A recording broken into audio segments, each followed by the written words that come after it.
सर्वसामान्यांच्या हक्काचा आवाज जागर जनस्थान। धुळे शहरातील बाल गोपाल विजय व्यायाम शाळेच्या वतीने नवरात्र उत्सवाचे आयोजन करण्यात आले। या नवरात्र उत्सवात विविध कार्यक्रमांचे आयोजन करण्यात आले असून महिलांसाठी विविध स्पर्धा भरवण्यात येते। मात्र नवरात्र उत्सव हा महिलांचा उत्सव असला तरी या उत्सवात परिसरातील युवकांनी महिलांच्या वेशभूषा साकारात अनोख्या पद्धतीने नवरात्र उत्सव साजरा केलाय। जागर जनस्थानसाठी प्रतिनिधी रूपक बिरारी, धुळे। बाल गोपाल नवरात्र उत्सव समितीतर्फे काल दिनांक 26 सप्टेंबर रोजी इथल्या युवकांनी सुंदर असा एक उपक्रम राबवला।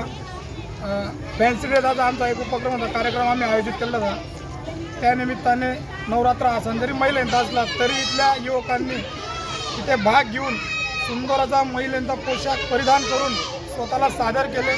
तो अतिशय हिमतीचा असा कार्यक्रम झाला। म्हणजे खूप डेअरिंग लागते की बाबा महिलांचा पोशाख घेऊन जनतेसमोर स्वतःला आणणं, पण इथल्या युवकांनी सुंदर अशा पोशाख घातलेला होता।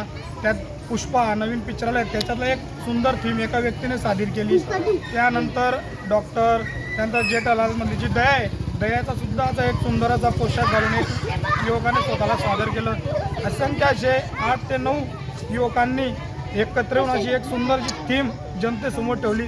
त्यामुळे इतका सुंदर असा कार्यक्रम झाला। अजूनपर्यंत तरी महाराष्ट्रात असा कोणी कार्यक्रम घेतला नसेल असं आमच्या लक्षात आहे। आम्ही बघतो यूट्यूबला, इंस्टाग्रामला, कुठून मिळाला नाही।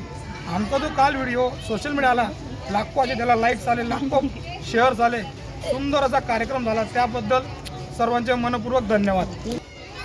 आमचे हे जे मंडळ आहे, जे बालगोपाल नवरात्र उत्सव समिती, येथे महिलांचंही आम्हाला खूप प्रोत्साहन असतं। इथल्या युवकांचं, सर्व ज्येष्ठ मार्गदर्शक यांचं सर्वांचं आम्हाला एक प्रोत्साहन असतं। त्यांच्या मार्गदर्शनानेच आम्ही एक उपक्रम आम्ही राबवत असतो आणि असे सुंदर असे असंख्य उपक्रम आम्ही राबवणार आहोत, असे आम्ही जे ते नियोजन आहे।